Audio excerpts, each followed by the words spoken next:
বাচ্চা, রাস্তাঘাটে মেয়ে দেখলে কি হুঁশ থাকে না? মেয়ে দেখলেই কি জড়িয়ে ধরতে মন চায়? তোদের কি ঘরে মা বোন নেই নাকি? রাস্তাঘাটে সহজ সরল মেয়ে পেলেই, সুন্দরী মেয়ে পেলেই তাদেরকে জড়িয়ে ধরতে হবে? আপু আমার কথাটা শোনেন, আপনি যেটা ভাবতেছেন ব্যাপারটা ওরকম না। কি শুনবো আমি তোর কথা? তুই তো আমাকে পাবলিক প্লেসে জড়িয়ে ধরলি, তোর না হয় মান সম্মান নেই, আমার কি মান সম্মান নেই?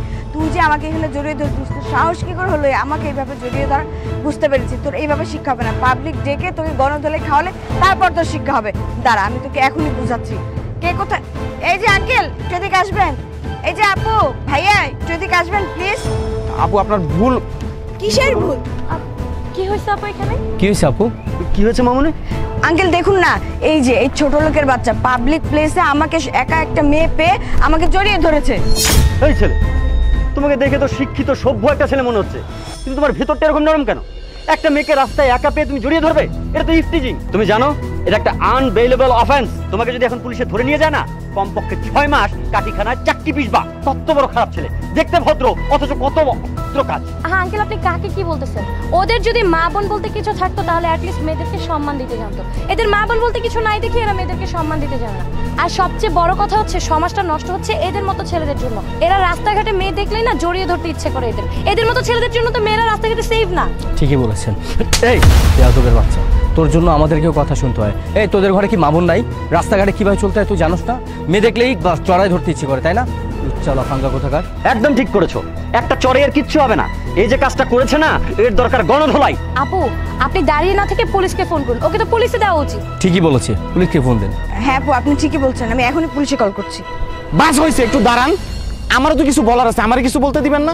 এই কি হয়েছে, কি বলবে তুমি? বলো বলো, শুনি তোমার কথা। আপনারা যে যেভাবে পারতেছেন আইসা আমারে মারতেছেন, কোনো কিছু জানতে পর্যন্ত চাইলেন না। ভাই আপনি তো একটা ছেলে, আপনার কি উচিত ছিল না এইখানে কি ঘটনা ঘটছে সেটা আমার একটু জিজ্ঞেস করা? আপনি জিজ্ঞেস করেন নাই, জিজ্ঞেস না কইরা বরং চাইছে আমার একটা চর মেরে দিলেন। আর আঙ্কেল আপনি তো আমারে বললেন আমারে দেখতে ভদ্র মনে হয়। আমাকে যদি দেখতে ভদ্রই মনে হয় তাহলে কি আপনার জিজ্ঞেস করা উচিত ছিল না যে এইখানে আসল ঘটনাটা কি? আসল ঘটনাটা কি আপনারা শুনুন। ওই যে দেখুন, ওইটা কি? আরে এটা তো ব্ল্যাক ম্যাজিক। হ্যাঁ এটা ব্ল্যাক ম্যাজিক। আপুটা আসলে হাইট আসতেছিল অন্য মনস্ক হয়ে, উনি প্রায় এখানে পাড়া দিতেই নিছিল। আমি দূর থেকে দৌড়ে এসে ওনার সরানোর জন্য একটু ধরি যাতে উনি এখানে পা না দেয়। আর তখন আনফরচুনেটলি ওনাকে একটু আমি জড়ায় ধরি। এতে তো আমার কোনো দোষ নাই, আমি তো ওনারা সেভ করতে চাইছি। ঠিকই তো আপু, আপনি জানেন না ব্ল্যাক ম্যাজিক নিয়ে এখন কত আলোচনা করা হচ্ছে? ব্ল্যাক ম্যাজিকের জন্য মানুষের মৃত্যু পর্যন্ত হয়। এই ভাইয়াটা তো আপনাকে বাঁচিয়েছে, আর আপনি না জেনেই তার উপরে এত ব্লেম দিয়ে দিয়েছেন। আর আপনার জন্য কিনা আমরা ওনার সাথে কত খারাপ ব্যবহার করেছি। আর ভাইয়া প্লিজ আপনি কিছু মনে করবেন না। হ্যাঁ আপু, উনি ঠিকই বলেছে। এই ব্ল্যাক ম্যাজিকে একদিন আমার বোনও পাড়া দেয়, পাড়া দেওয়ার পর পাগল হয়ে যায়।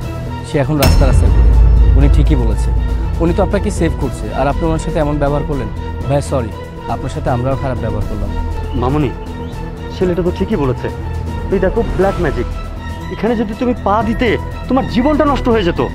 বাংলাদেশে না, শুধু সারা পৃথিবীতে এরকম ব্ল্যাক ম্যাজিকের কারণে কত মানুষ যে ধ্বংস হয়ে গেছে তুমি কিচ্ছু জানো না মা। তুমি আসলে ছেলেটাকে ভুল বুঝেছো, আর আমরাও ভুল বুঝেছি। ছেলেটা কিন্তু তোমাকে প্রাণে বাঁচিয়েছে, আর তুমি ওকে চর মারলে, আমরা কত আজে বাজে কথা শোনালাম। আমরা আসলেই কাজটা ঠিক করিনি। ভাইয়া আই এম সরি, আমি আসলে ভুলবশত বুঝতে পারিনি, এর জন্য আপনার গায়ে হাত তুলে ফেলেছি। আমাকে ক্ষমা করে দিবেন প্লিজ। এখন আর সরি বলে আপনাদের কি হবে? আমার গায়ে হাত তো তুলেই ফেলছেন। আপু আপনি একটাবার চিন্তা করেন, আপনি যদি এখন পুলিশে ফোন করতেন, পুলিশ আসতো আর আমার ধরে নিয়ে যাইতো। আর পুলিশ যদি আমার ধরে নিয়ে যাইতো, একটাবার চিন্তা করছেন আমার ক্যারিয়ারের কি হইতো, আমার ফিউচারটা কি হইতো? সামান্য একটা ভুল, সেটা তো আমার না, ভুলটা আপনাদের। কিন্তু সেই দোষটা সম্পূর্ণ আপনারা আমার ঘাড়ের উপর দিচ্ছেন। আর আপনাকে একটা কথা বলি, না জেনে না শুনে না বুঝে কাউকে দোষারোপ করবেন না। আগে আসবেন, ব্যাপারটা জানবেন, বুঝবেন, তারপরে কারো বিচার করতে আসবেন। ভালো থাকবেন।